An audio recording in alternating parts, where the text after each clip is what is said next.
후보께서 입장하고 계십니다. 여러분 그 박수로 큰 박수로 좀 환영해 주십시오.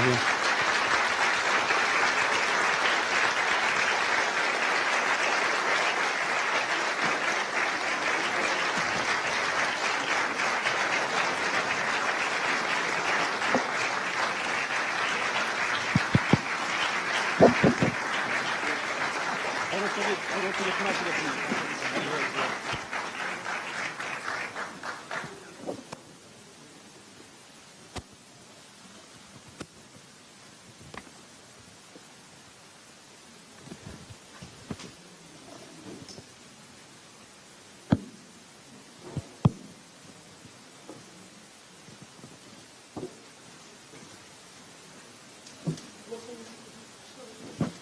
예.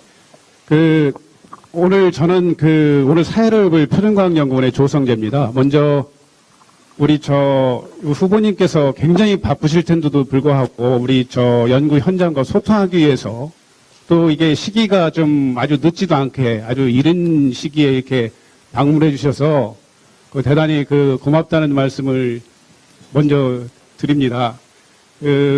오늘 행사는 11시 55분에 이제 끝낼 예정이고요. 먼저 우리 후보님께서 자기 소개를 포함해서 좀 우리나라 과학기술 정책에 대해서 비전이라든지 이런 큰 그림이 있으면 먼저 설명을 좀 해주시고 그 다음에 이제 우리 이 현장에서 좀 질의를 좀 받도록 하겠습니다. 먼저 소개를 좀 먼저 부탁드립니다. 예, 안녕하세요. 우리 민주통합당 대통령 후보 문재인입니다. 오늘 우리 과학벨트 부지를 둘러보는 것부터 시작해서 우리 대덕연구단지의 여러 이제 연구시설들을 이렇게 살펴보기도 하고 또 이렇게 종사하는 과학인들 이렇게 만나 뵙고 있습니다. 우리나라를 이 과학 강국으로 그렇게 이제 발전시키는 좋습니다. 자료 갖다 주세요. 선도적인 역할을 해오셨고 그리고 또 앞으로도 그런 역할을 해주실 우리 과학인들 이렇게 만나 뵙게 돼서 아주 반갑습니다. 그리고 지금까지 해주신 역할에 대해서 정말 감사드리고 싶습니다. 그러나 또 한편으로는 좀 정말 미안한 마음도 많이 갖고 있습니다.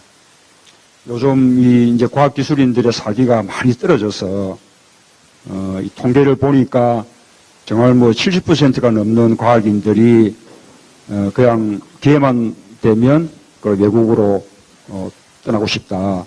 그러니 이제 또 발표도 봤습니다만 그런 거 보고 참 가슴이 아팠습니다.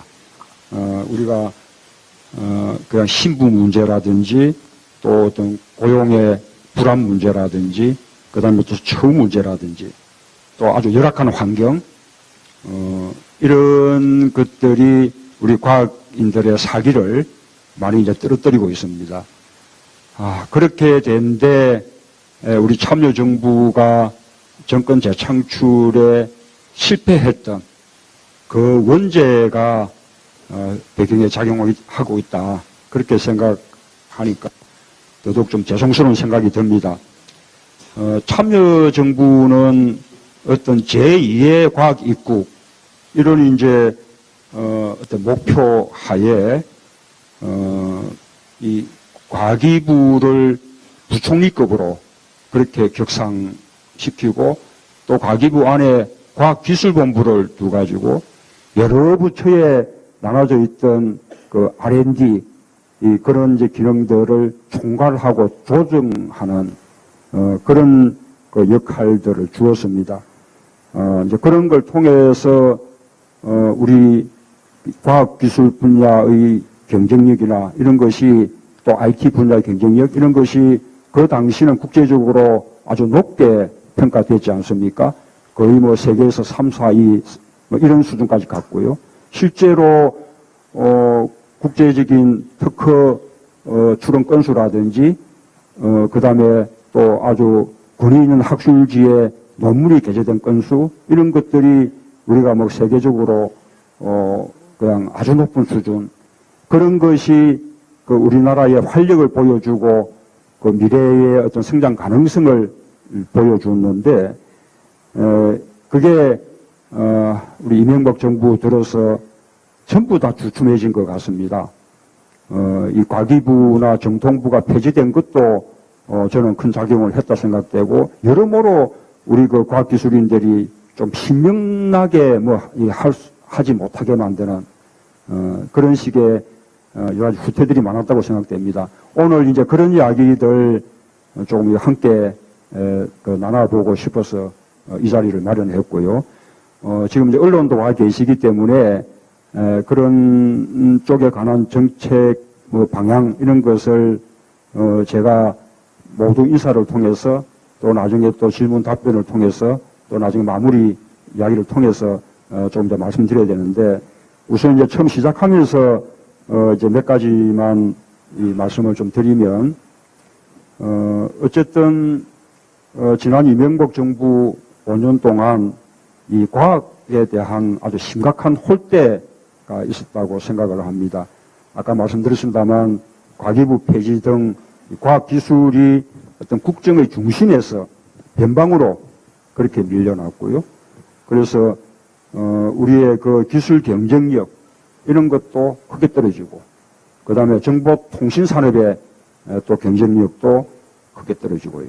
2007년도에 세계 3위였다가 지금 2010년도에는 세계 19위로 떨어졌는데 아마 지금은 더 떨어졌을 것으로 그렇게 보입니다.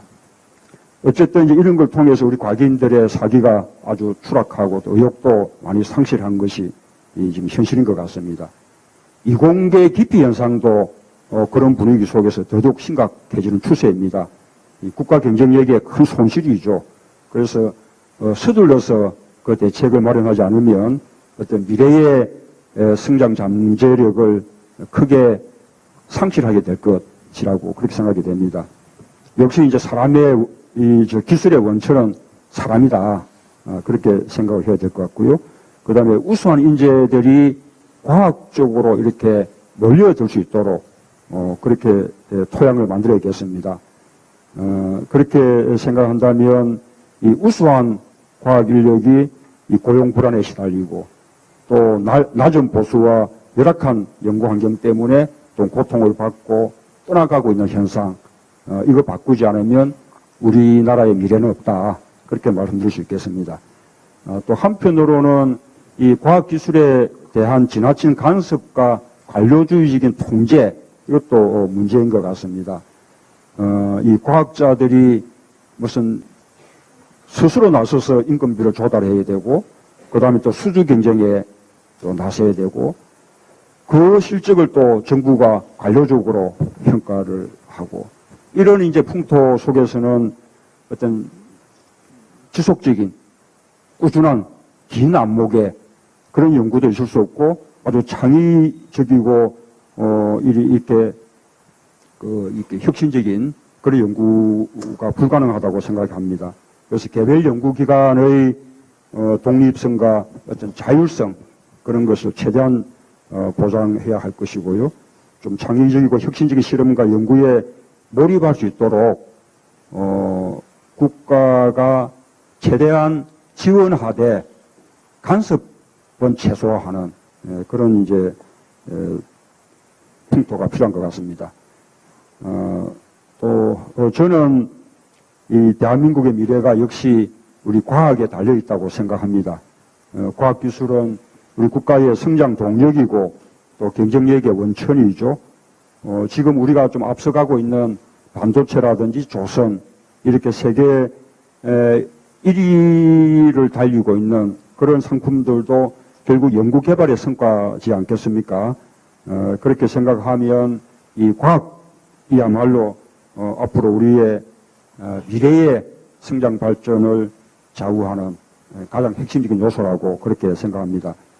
또 그렇게 되려면 이 과학기술에서 획기적인 경쟁 우위를 확보를 해야 될 것이고요. 그래서 그런 방향으로 노력하겠다는 약속을 드립니다. 역시 과학기술 혁신의 핵심은 인재 양성에 있겠습니다. 이 교육에서부터 취업, 연구, 또 은퇴에 이르기까지 생애 전 주기에 걸쳐서 과학기술인들을 양성하고 또 대접하는 그런 아주 체계적인 그런 지원 시스템을 마련하겠습니다. 지난달에 홍대 앞 페어리 카페에서 이제 여성들하고 타운홀 미팅을 했는데 그때 제가 과기부 부활 이렇게 하고 이 과학기술 진흥시키겠다 그렇게 이제 약속을 하니까 어느 이제 아주 젊은 여성 과학자 분이 이 과기부 부활도 아주 중요한데 일선 연구원들 입장에서 보면 그에 앞서서 좀 기초과학 분야 연구소로 좀 더 늘리고 또 과학자가 연구에 몰두할 수 있도록 해주는 그게 이제 더 중요하다 그렇게 강조를 하시더라고요. 지금 우리 출연 연구소들의 연구원들 한 50% 정도가 그 비정규직으로 그렇게 충원돼서 우선은 고용 자체가 불안한 이런 상황 속에서 어떻게 좀 안정적인 연구가 이루어질 수 있겠는가 그런 것부터 바꾸지 않으면 뭐 과학 발전 이거 다 헛말이다 뭐 그런 이제 아주 날카로운 지적을 하십니다. 어쨌든 이제 오늘 이제 그런 이야기를 좀 생생하게 듣고 싶습니다. 역시 이제 생각해 보면 이 정책이라는 게 우리가 그 관료들이 책상머리에서 이 작성해야 될 게 아니고 늘 현장을 찾아서 현장의 그 생생한 목소리를 듣고 보고 해야만 현실에 맞는 그런 정책이 마련될 수 있는 것이거든요. 오늘 그런 좋은 자리 그 여러분들께서 만들어 주시기를 바랍니다. 감사합니다.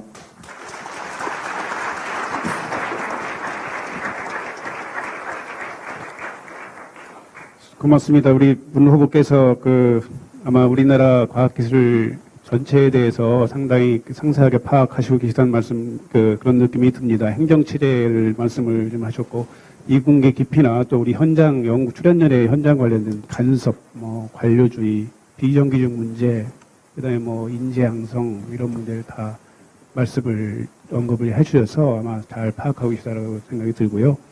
근데 무엇보다도 우리나라 과학기술이 우리나라에서 어떤 기대를 받고 있는가 거기에 대해서 잠깐 언급을 해주셔서 아마 우리 비전을 과학기술에 대한 비전을 어느 정도 갖고 계신 걸로 이제 저는 그 느낌을 받았습니다.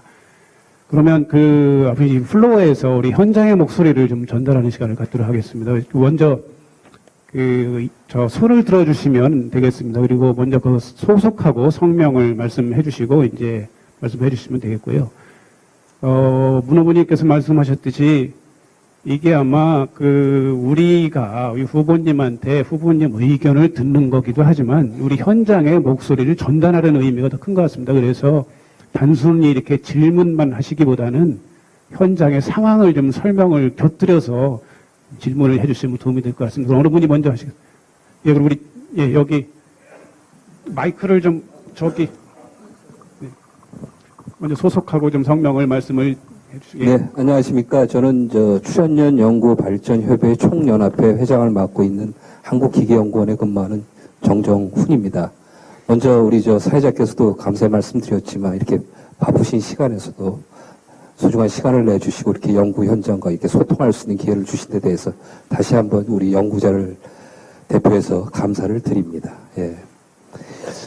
저는 일단 아마 연구 현장에서 가장 관심이 있는 것이 아마 이제 새 정부가 들었으면 정부 부처 개편도 이제 논의가 될 거고 이럴 때 거기에 맞물려서 우리 국가과학기술 행정체계에 대한 거하고 또 저희 출연연의 위상과 그리고 지금 MB 정부에서 4년간 논의가 됐고 현재까지도 진행 중인 저희 출연연 제가 이 단어는 별로 안 좋아하지만 지배구조에 대해서 좀 저희 연구 현장의 입장과 그리고 후보님의 의견을 좀 들어보고 싶습니다.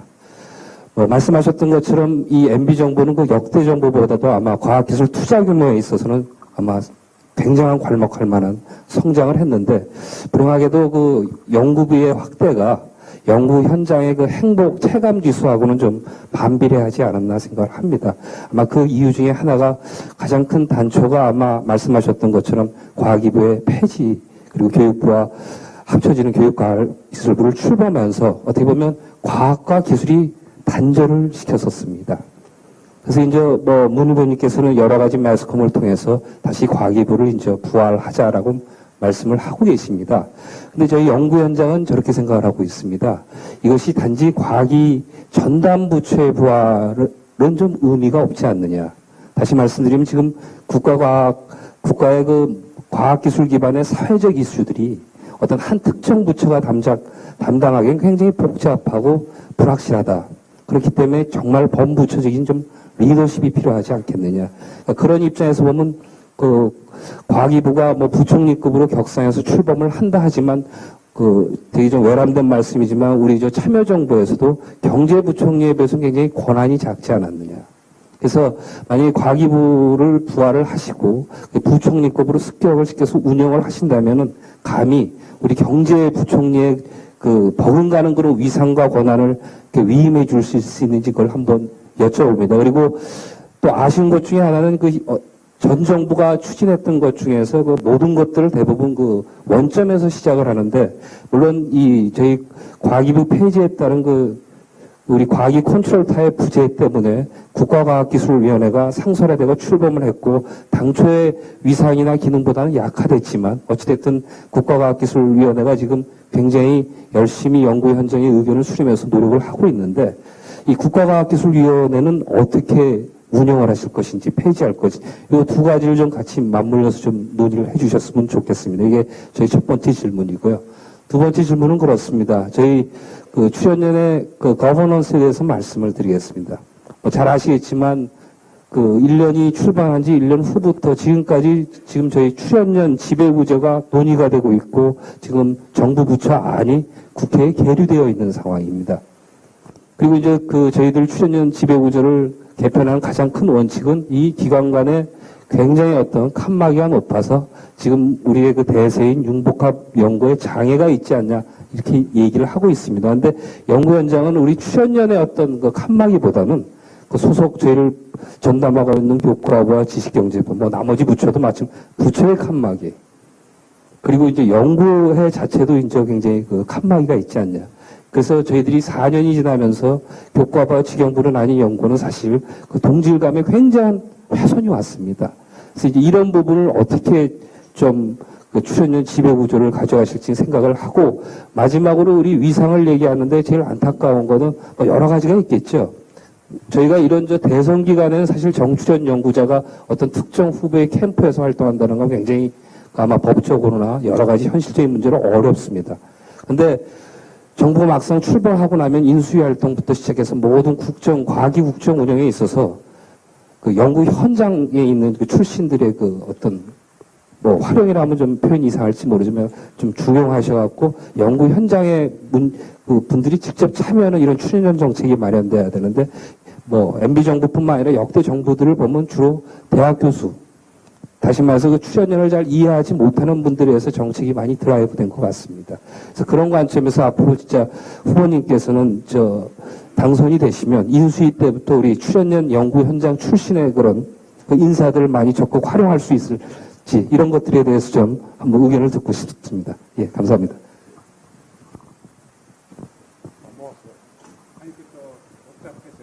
오늘이 복잡해서 하나하나씩 좀 해주실 수 있으면은. 그래도 예, 좀 모아서 하는 게 제일 좋아요. 아, 그럴까요? 예, 그럼 모아서 듣도록 하겠습니다. 그럼 다음, 예, 우리, 여기, 마이크 좀 부탁합니다. 예.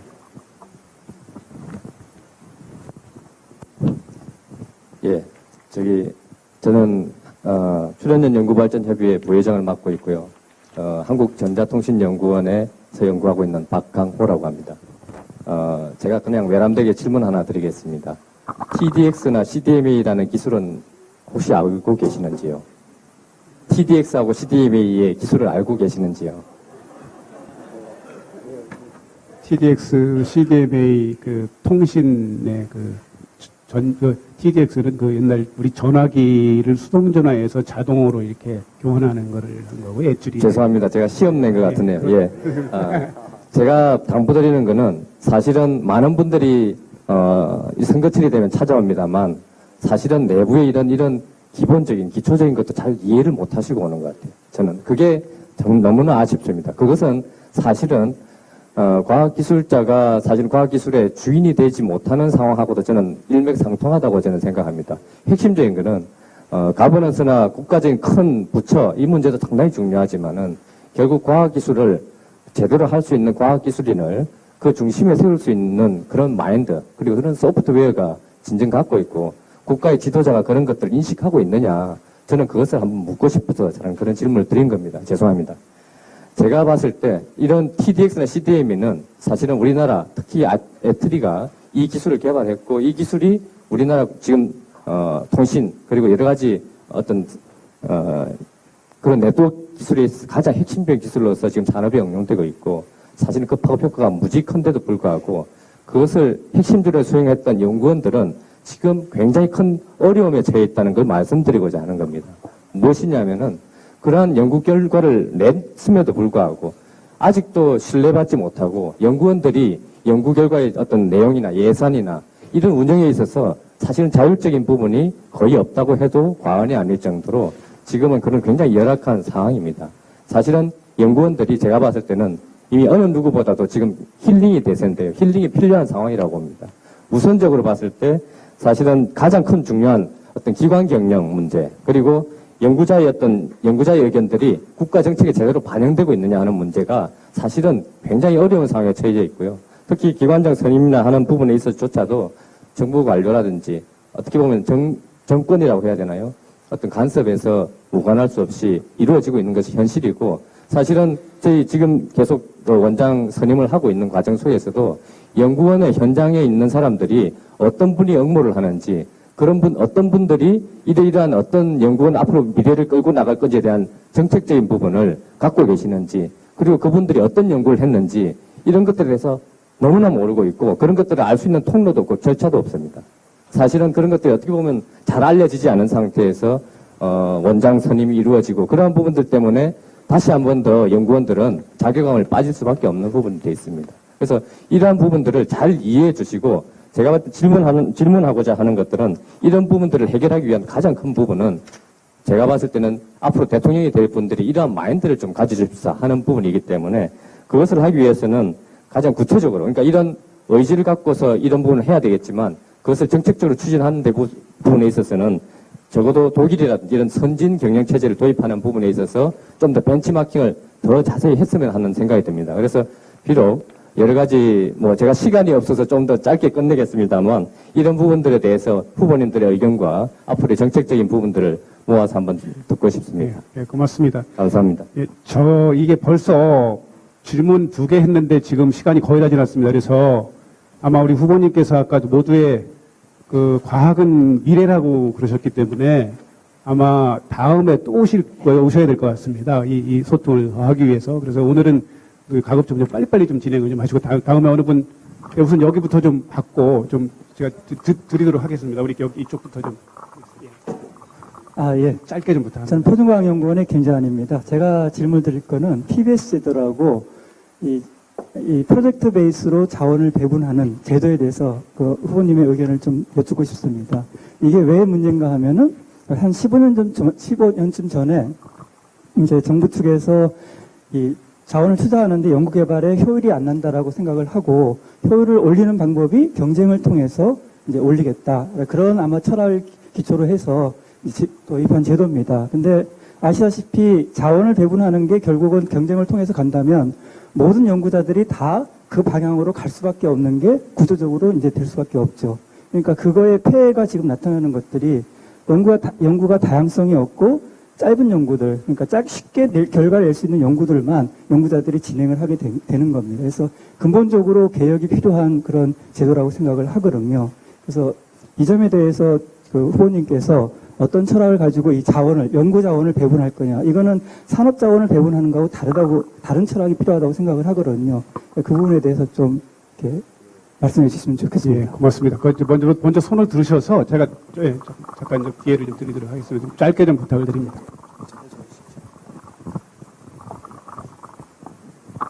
예, 쉬운 질문 드리겠습니다. 저는 그 한국원자력연구원에서 왔고요. 뭐 아주 사적인 말씀 드리면 꼭 대통령 되시고요. 네, 대통령 되시면 여러 가지 말씀들 하셨습니다만 이 정확한 용어인지 모르겠는데 문호부님께서 이 과학기계를 전공하지 않으신 것 같아서 뭐 꼭 뭐 과기부를 부활해달라 이런 것보다도 테크노토라를 좀 많이 참모나 이런 곳에 많이 좀 임용하셔서 그쪽을 좀 보완하셨으면 좋겠고요.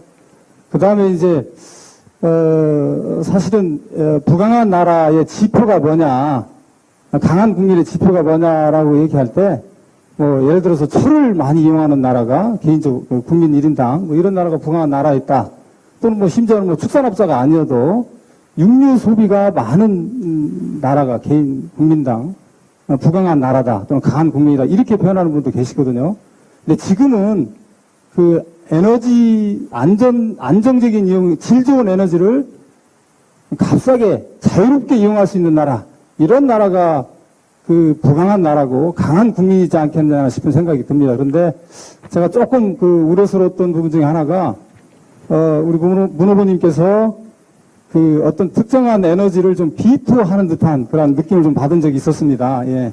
제가 어느 소속이라고 말씀드렸으니까 뭐 무슨 에너지인지 아실 것 같은데 그래서 어쨌든 앞으로 정말로 부강한 나라 또는 강한 국민을 만드시기 위해서 대통령이 되시면 정말 질 좋은 에너지 또 값싼 에너지를 자유롭게 이용할 수 있는 그런 에너지 정책을 좀 펴주십사. 그래서 우리 원자력 연구원으로 말씀드릴 것 같으면 안전한 원자력 이용에 대해서 정말 연구 열심히 하고 있거든요. 많이 지원해 주시면 정말 안전한 원자력 만들 수 있으니까. 질문 그쪽에 대해서 고맙습니다. 그 내용을 충분히 알았으면 시간 관계상 써주셨으면 예. 좋겠다라는 말씀 드립니다. 우리 이쪽에 먼저 좀 그리고 아마 여기 질문을 좀 하시고 아마 한 분 내지 두 분만 더 듣고 마무리를 좀 해야 되겠습니다. 우선 예, 한국표준과학연구원 연구발전협의회 회장 남성원입니다.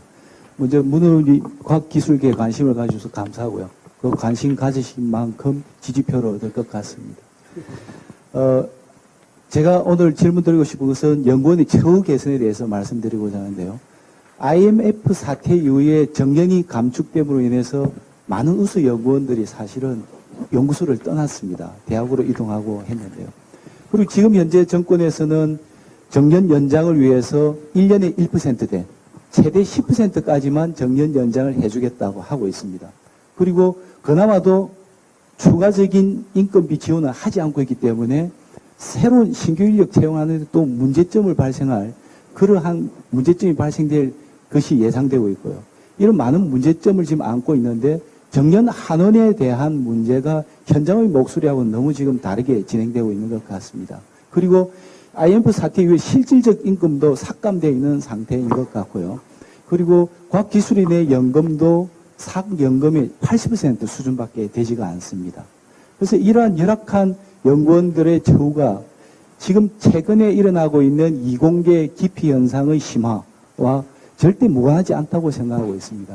그래서 문 후보님께서 이 정년 환원 문제라든가 실질적 임금 상승 문제 그리고 이제 그 연금 문제 이런 것들을 포함해서 연구원의 처우 개선에 대한 정책 방향에 대해서 듣고 싶습니다. 예, 고맙습니다. 예, 우리 우선 그럼 예, 알겠습니다. 그거 제가 드릴게요. 예, 그럼 먼저 짧게 좀.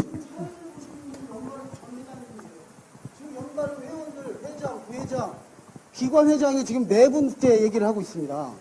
아까 후보님이 뭐라고 하셨냐면, 제 소개부터 드릴게요. 저 공공연구노조 사무처장 이광호입니다. 제가 웬만하면 앉아있으려고 그랬는데, 이 연말에서 주최하는 행사가 아니잖아요. 그 후보님도 아까 말씀하셨지만, 출연진의 절반이 비정규직이라고 말씀하셨어요. 절반이 비정규직인데, 지금 비정규직 한 명도 얘기 안 듣고 있습니다. 그리고 한 명 얘기 듣고 끝나신다고 그랬어요. 예, 이 행사하기 전에, 제가 이거 까야 되겠습니다. 행사하기 전에 저한테 비정규직 발언 부탁했습니다. 그래서 2명이나 데려왔어요. 그런데 이런 식으로 진행해도 되는 겁니까? 제가 얘기를 꺼내면 여기 연발업 회장님들하고 토론회를 가진 적도 있습니다. 그래서 얼마든지 과학기술 정책에 대한 이야기 들을 수 있습니다만 이 자리에서 그 얘기 듣고 싶지 않아요. 오히려 지금 문 후보님한테 도움 드리는 게 아니라요. 표 깎고 있습니다. 절반의 비정규직 노동자들이 얼마나 열받겠습니까? 준비하고 왔는데 알겠습니다. 지금 이 시간부터는 전 최소한 2명은 비정규직 노동자 얘기를 들어야 된다 그렇게 생각합니다. 알겠습니다. 알겠고요. 그 원래 그 비정규직과 관련해서 말씀을 꼭 듣고자 하고 있습니다. 그래서 예, 근데 그걸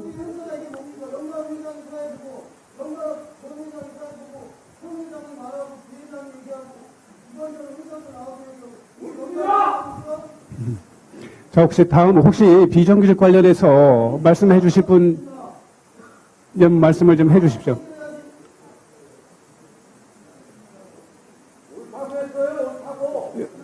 예, 좀 말씀을 좀 해 주시죠. 예. 먼저 소속하고 성명을 좀 말씀해 주시고, 그 말씀을 좀 해 주십시오.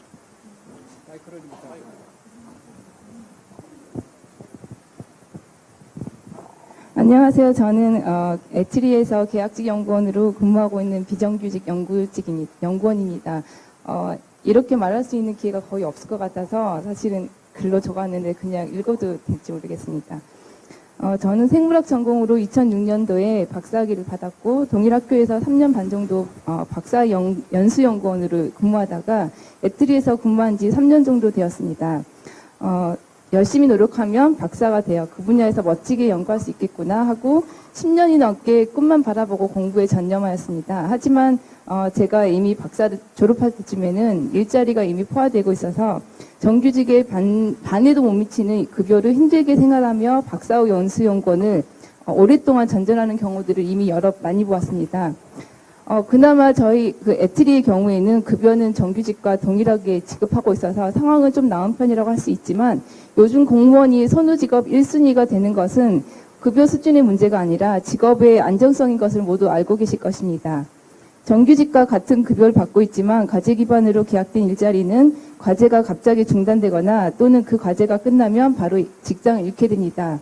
저희 연구소에서는 석박사 학위 소지자 계약직 연구원의 경우 운이 좋으면 최대 10년까지 근무가 가능합니다만 대부분 3년에서 5년을 넘기가 힘든 것이 대부분입니다. 박사 학위자들은 졸업 시 나이가 대부분 30대 초반에서 중반에 이릅니다. 이후에 박사 후 연수 연구원을 2, 3년만 한다고 해도 그때는 30대 후반이 되고 이후에 계약직으로 근무를 하다 보면 대부분이 40대를 넘기게 됩니다. 물론 능력이 특출나게 좋거나 운이 좋으면 계약이 종료되기 전에 정규직 일자리를 구해 나가겠지만 실적에 받쳐주어도 40대가 넘은 박사를 정규직 아니 계약직으로 받아줄 연구소가 있기나 할지 의심스럽습니다.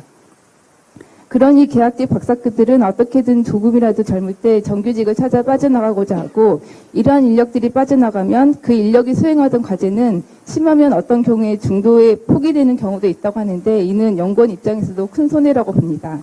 박사는 전문직입니다. 오랜 기간 전문 분야를 연구하고 쌓인 역량을 이용해서 40대 초중반에는 새로운 프로젝트를 만들고 꾸준히 프로덕트를 산출할 수 있는 개인 연구자의 절정기라고 생각이 됩니다. 하지만 기간이 짧은 계약직을 전전하다 보면 연구의 연속성이라는 것이 어렵게 되고 이는 연구를 통한 본인의 전문 경력을 쌓는 것뿐만 아니라 그 인력이 속한 연구소에서도 연구 역량을 쌓기가 어렵게 되는 것이 현실입니다. 계약직으로 있으면서 항상 생각하는 것은 40대가 되어 계약이 종료되는 순간이 되면 그 이후 내 인생은 어떻게 되나 하는 생각이 듭니다. 좀 심하게 표현을 하면 박사 소지자를 데려다 놓고 가장 왕성한 시기인 30, 40대 단무만을 빼먹고 토사구팽시키는 것이 지금의 현실이구나 하는 비참한 생각까지 들게 됩니다. 이공계 대학생들에게 이공계 장학금 얼마 주는 것도 중요하겠지만 이런 게 이공계 인력 양성을 활성화할 수 있을지도 의문입니다. 그들은 이공계 장학금을 받으며 의대나 법대, 약대를 다시 준비합니다. 몇 년짜리 계약직에 전전하며 40대에 은퇴할 수도 있는 이공계에서 긴 세월과 돈을 들여 학위를 해봐야 정규직으로 채용되기 힘들다는 것을 더 잘 알기 때문입니다. 일반 기업에서도 전문직인 박사 학위자는 정규직으로만 채용합니다. 그런데 출연료는 충분한 재정이 있어서 정규직과 똑같은 급여를 주고 똑같은 일을 분담시키면서 박사를 계약직으로 뽑습니다. 출연연의 정규직 인원을 줄이라는 국가의 정책 때문이라고 알고 있습니다. 게다가 출연연은 스스로 계약직으로 뽑은 박사급 인력의 고용 기간을 제한하고 있어서 이는 고용의 불안정성을 더 심화시킵니다. 제가 알기로는 출연연 비정규직 고용 안정은 추가적인 법이나 제도의 변화 없이도 가능하다고 알고 있고 애트리 저희 연구원이 그렇듯이 다른 연구원도 동일한 임금을 지급할 수 있다고 들었습니다. 개인과 출연연 그리고 크게 보면 국가 자체도 손해인 출연연 비정규직 문제는 반드시 해결되어야 된다고 봅니다. 이런 과학기술의 인력과 구조의 변화 없이 우리나라 과학기술의 전망은 어둡다고 생각됩니다.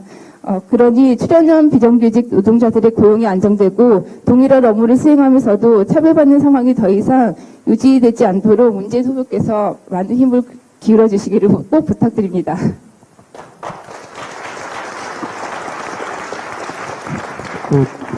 후보님 특히 그 비정규직 문제는 이게 그 연구 생산성하고도 관련이 있지만 그 인간의 기본권인 인권하고도 관련이 있는 것 같습니다. 그래서 이건 아마 다음 정부에서 반드시 좀 해결을 좀 하셔야 되는 거라고 좀 생각이 듭니다. 시간이 이제 거의 다 됐는데요. 굉장히 많이 열심히 준비를 해오셔서 혹시 기회가 없었으면 큰일 날 뻔했습니다. 혹시 저렇게 준비해 오신 분도 계신가요? 써오셨나요? 그럼 좀 요약해서 짧게 좀 말씀 좀 해주십시오.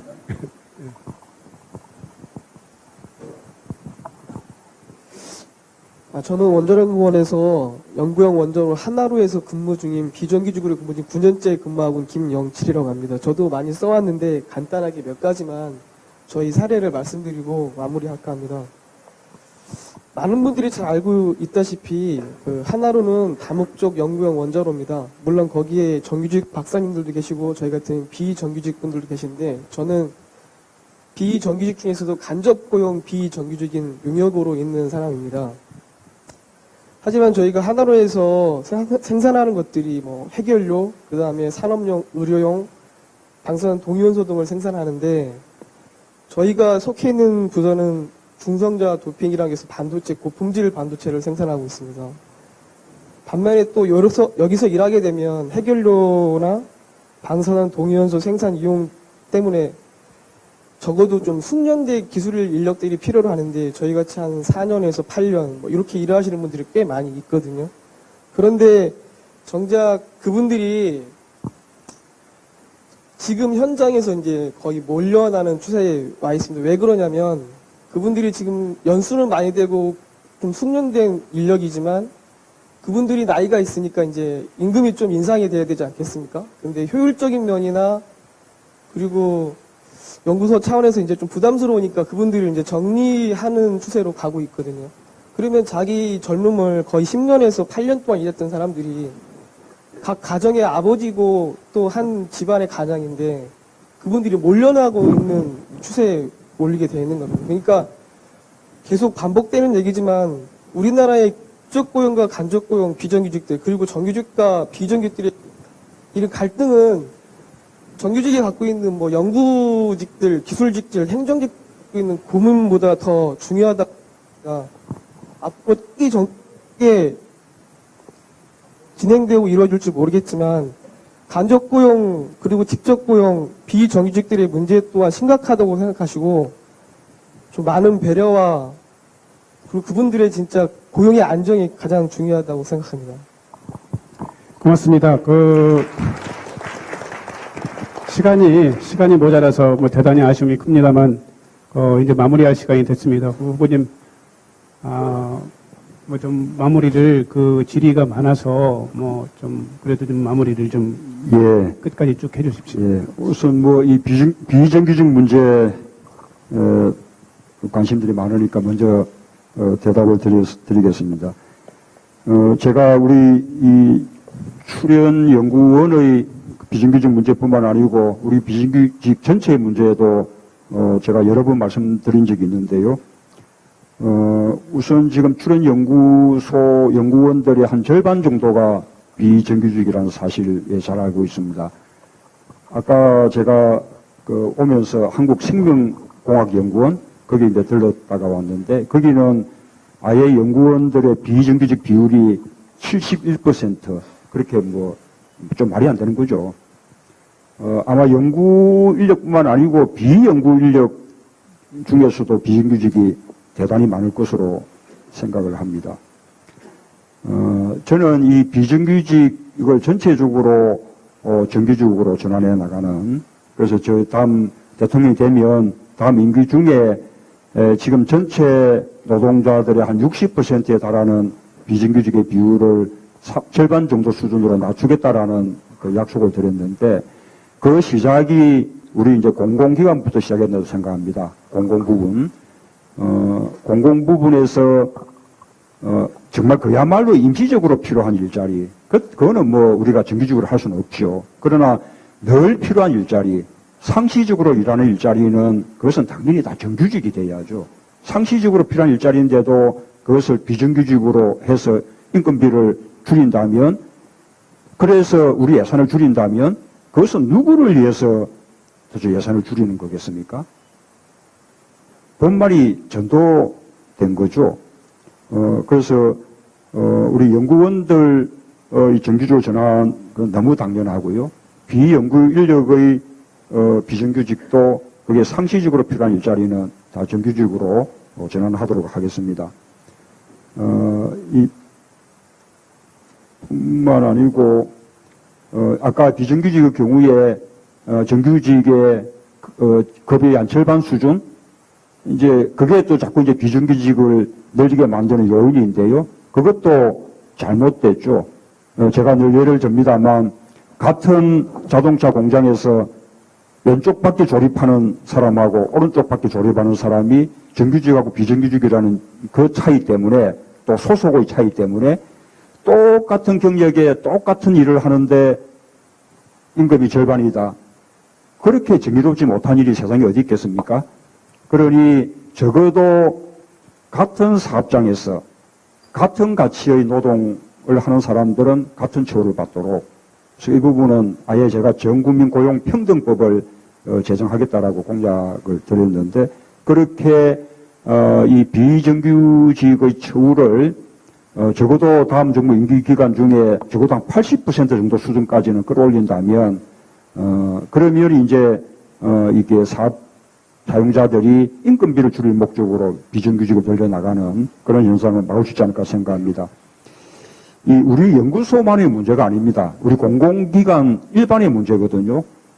이 공공기관은 나름대로 공공적인 가치가 있기 때문에 이제 공공기관으로 두는 건데, 예를 들면 우리 과학기술을 발전시킨다든지요, 또 국민에게 공공적인 서비스를 제공한다든지, 이런 것은 경쟁이나 효율의 정신하고는 다른 것이거든요. 우리 이제 이 공기업이나 이 공공기관 가운데서도 사기업하고 경쟁하면서 영업을 해야 되는 곳이 있습니다. 그런 쪽은 경쟁이나 효율의 원칙이 맞지만, 우리가 우리 공공적으로 추구해야 될 가치를 위해서 설립한 공공기관 같은 경우는 그런 경쟁, 효율 이런 잣대로 할 수 있는 게 아닌 거죠. 그런데 지금은 연구소조차도 다 공공기관 이래서 기재부가 관장을 하면서 오로지 경쟁과 효율, 구조 조정, 인건비도 제한해버리고 정규직 숫자도 아예 제한해버린 데도 있습니다.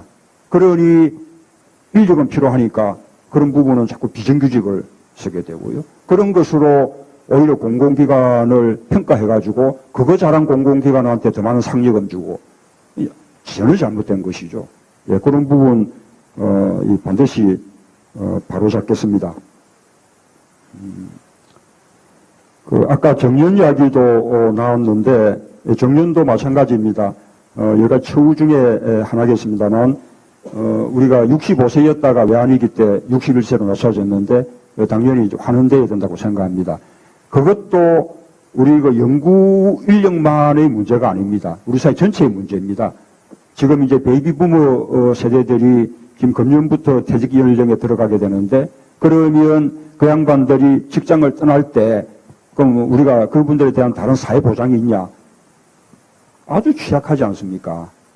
그리고 지금 국민연금의 수급 연한도, 수급 연령도 과거에 60세에서 지금 점점점 해서 65세로 연장되게 돼 있지 않습니까?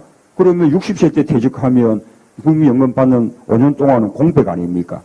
국민연금의 수급연 연령을 늦춘 것은 정년도 연장하겠다라는 것이 매치가 돼 있는 거거든요. 참여정부 때 하위직 공무원들의 정년부터 연장하기 시작해가지고 전체적으로 정년을 연장해 나갈 그런 장기 계획이었는데 정권이 바뀌면서 스탑이 돼버린 거죠. 그래서 이 연구원들의 정년도 65세로 연장하는 것 그건 너무 당연하고 나아가서는 우리가 사기업에 종사하는 일반 노동자들의 정년도 그렇게 늘어나간다고 봅니다. 지금 실제로 뭐 이렇게 현대자동차라든지 많은 이 이제 사기업들이 단체 협약을 통해서 정년을 연장해 나가고 있습니다. 아까 그런 식으로 전체 연구원들의 이 처우를 개선하려고 그러면 결국은 R&D 예산을 크게 늘려야 됩니다. 딱 한마디로 말하면 R&D 예산 규모, 전체 GDP에서 몇 %를 R&D에 사용하느냐. 이게 그 국가의 어떤 경쟁력이나 성장 동력을 그냥 가늠하는 지표라고 거의 보면 됩니다. 거기서 가장 앞서가는 나라가 이스라엘이지 않습니까? 우리나라도 참여정부 때 세계적으로 한 4, 5위권 정도로 R&D 예산 규모가 높아졌어요. 그거 다 또 이제 뒷걸음쳤죠. 지금도 사기업들은 R&D 예산하면 그 법인세 감면 혜택을 주니까 지금 재벌 기업들의 R&D 그런 부분은 유지가 되고 있는데 우리 정부 쪽의 R&D 부분은 많이 이제 줄어들었죠. 그래서 이제 이 R&D 예산도 대폭적으로 이렇게 늘려야 우리에게 미래가 있습니다. 뿐만 아니고 이 R&D 예산을 우리가 운용하고 집행하는데 예를 들면 이제 아까 공공기관을 효율과 경쟁의 그 마인드로 운영해야 된다라고 생각하는 기재부, 경제부처 이런 쪽의 마인드 가지고는 그 R&D 예산을 아무리 투입해도 우리 그 연구 인력들이 신명나게 연구할 수 있는 그게 안 되는 겁니다. 그래서 참여정부 때 이제 과기부를 그냥 장관해 가지고는 경제부총리한테 맞서지 못하니까 그게 맞설 수 있도록 이 과기부총리를 이제 부총리급으로 그렇게 격상시킨 것이거든요. 그리고 과학기술본부를 만들어 가지고 같은 R&D도 그 당시에 보면 뭐 과기부, 정통부, 산자부 이렇게 막 그 나눠져 있어서 그게 중복되기도 하고 서로 쓸데없는 경쟁을 하기도 하고 낭비되기도 하고 뭐 이런 게 많았는데 그것을 이제 과기부가 아예 이제 통합해서 운영하도록 그렇게 한 거죠. 충분치 않았을 거라 생각합니다. 시작이었으니까요. 그러나 이제 정신은 그런 방향으로 나가야 되는 거죠. 그리고 그 이제 과기부 이런 것도 제대로 이렇게 과학자들의 마인드를 가진 이제 그걸 우리가 이제 해낼 수 있는 게 아까 이제 국가과학기술위원회인데요. 이 국가과학기술위원회가 헌법상 기구입니다. 헌법상 기구인데도 유명무실하잖아요. 아마 대부분 사람들은 존재하는 줄도 모를걸요. 우리 과기 분야 분들 말고는요. 그래서 그거를 제대로 실질적인 어떤 그 기구로 그렇게 운용하기 위해서 저희 때는 과기 보좌관을 청와대에 두고 그 과기 보좌관이 과학기술위원회의 사무처장을 겸하도록 그렇게 해야 대통령이 이 국가과학기술위원회를 직접 관장하면서 힘을 실어주게 되는 거거든요. 그런 이제 노력들이 필요한 것입니다. 아까 이 과기부의 부활도 그런 관점에서 말씀드리는 거죠. 물론 이제 뭐 과기부도 부활해야 되고 정통부도 부활해야 되는데 지금 세상이 또 많이 변했기 때문에 과거의 부처를 그대로 복원하자 그런 뜻은 아닙니다. 그런 아까 말한 기능을 이제 되살려야 되는 거죠.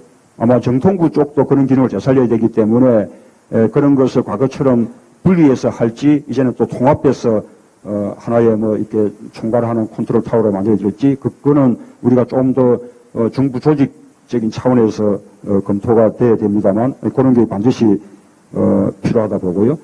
이게 이제 그 아까 경쟁 효율 이런 거 하고 이게 어떻게 근본 철학이 다른가 하면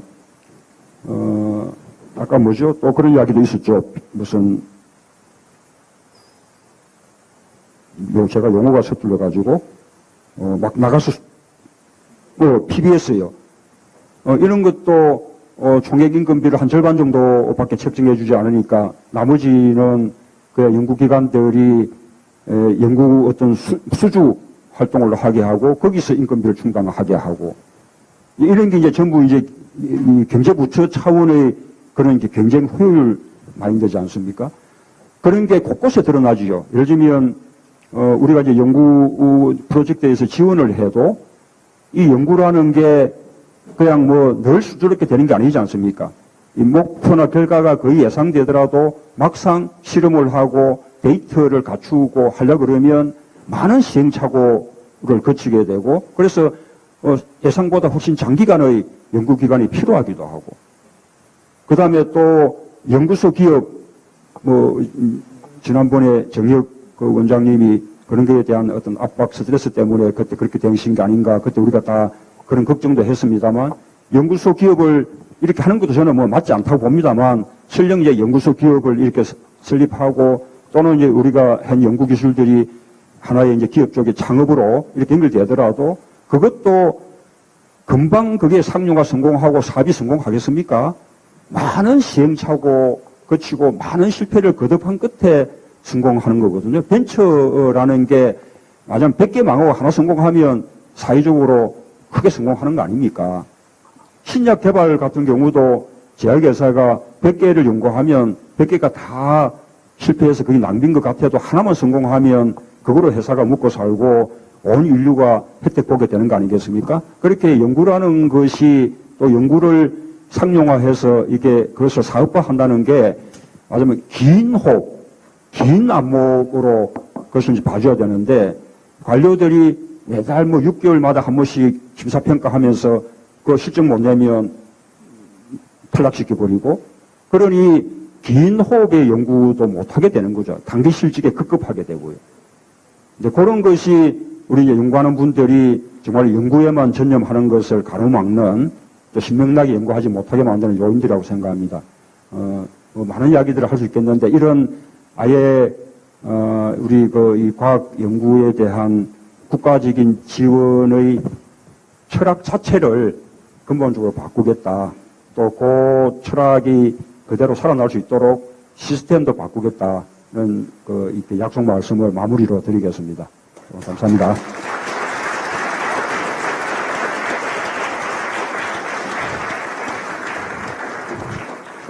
고맙습니다. 원래 예정했던 시간보다 10분 정도 넘었는데 아무튼 대선에서 좋은 성과 있으시기를 좀 기원하겠습니다. 그리고 저희 행사하는 동안에 우리 국회 부의장님께서 오셨습니다. 그래서 잠깐 좀 인사만 좀 예. 우리 이상민 의원은 아까 인사했으니까 뭐 알아서도 뭐 지금 안 하셔도 될 것 같고요. 아무튼 오늘 이 간담회에 참여해주신 우리 동료 연구원 여러분들께 정말 고맙다는 말씀을 드립니다. 굉장히 연구에 이제 바쁘실 텐데 참석해 주셔서 그냥 고맙고요. 이것으로 이제 마치도록 하겠습니다. 시간이 많이 모자라서 아쉽지만 아마 다음 기회들이 우리 현장의 목소리를 전할 수 있는 기회들이 또 있으리라고 믿고요. 그 기회를 통해서 이제 전달하기로 하고 오늘은 마치겠습니다. 우리 문 후보님하고 사진을 같이 찍으실 분들은 좀 앞으로 좀 나와주셔서 좀 사진을 같이 촬영하고요. 끝으로 제가 점심 식사 안내를 하겠습니다. 점심 식사는 이 식당에 가시면 되는데 이게 아마 이 식사를 돈을 각자 내시고 드셔야 되는 겁니다. 이게 어디서 내줄 수가 없답니다. 저는 자세히는 모르겠는데 그래서 4,000원 내시면 저희 표준연구소에 맛있는 점심 식사를 드실 수 있으니까 꼭 드시고 가시기 바랍니다. 앞으로 좀 나와 주십시오. 이렇게 사진을 좀. 오늘 고맙습니다. 예.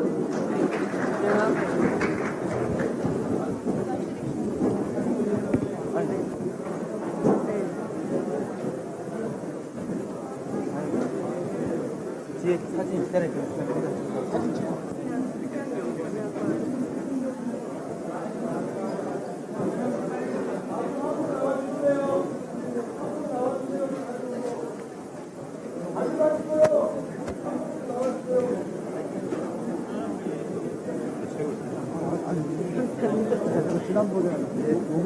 네.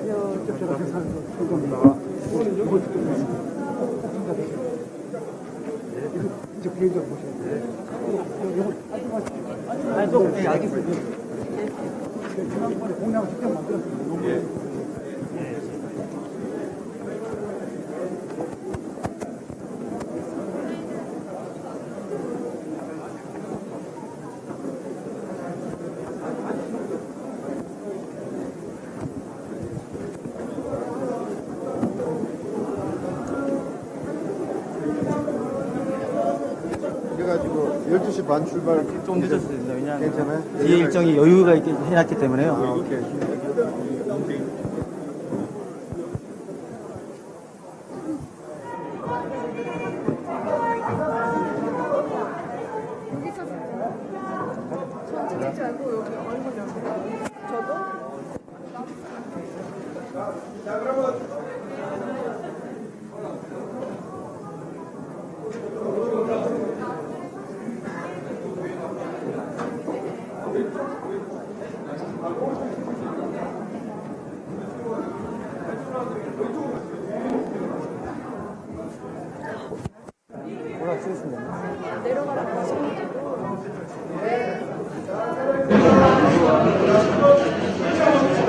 네, 오마이TV 시청자 여러분, 여기는 다시 한국표준과학연구원입니다. 지금 막 문재인 민주통합당 대선 후보의 타운홀 미팅이 끝났습니다.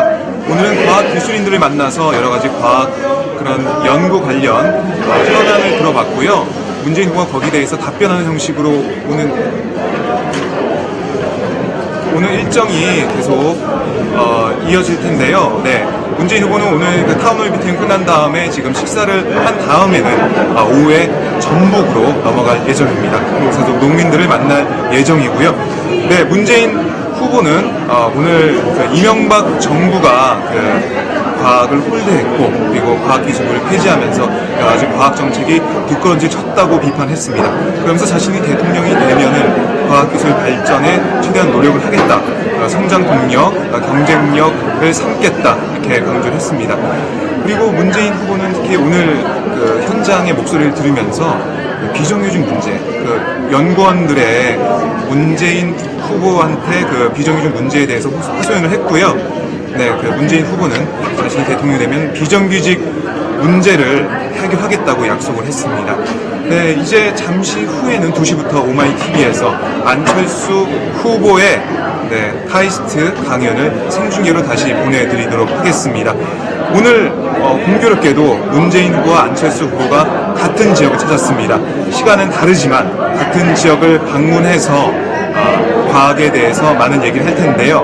네, 문재인 후보는 오늘 이곳 과학기술인들과 함께 타운홀 미팅을 열고 과학의 강한 나라라는 주제로 강연을 진행하면서 여러 가지 현안에 대해 답을 했고요. 네, 과학 발전에 대해서 강조하면서 자신이 대통령이 되면은 여러 가지 성장 동력을 삼겠다 이런 약속을 했습니다. 네, 그럼 잠시 후 2시부터 안철수 후보의 강연으로 다시 찾아뵙겠고요. 잠시 후에 다시 인사드리도록 하겠습니다. 지금까지 시청해주신 여러분 정말 감사드립니다. 지금까지 대전 한국표준과학연구원에서 오마이뉴스 박정호 기자였습니다.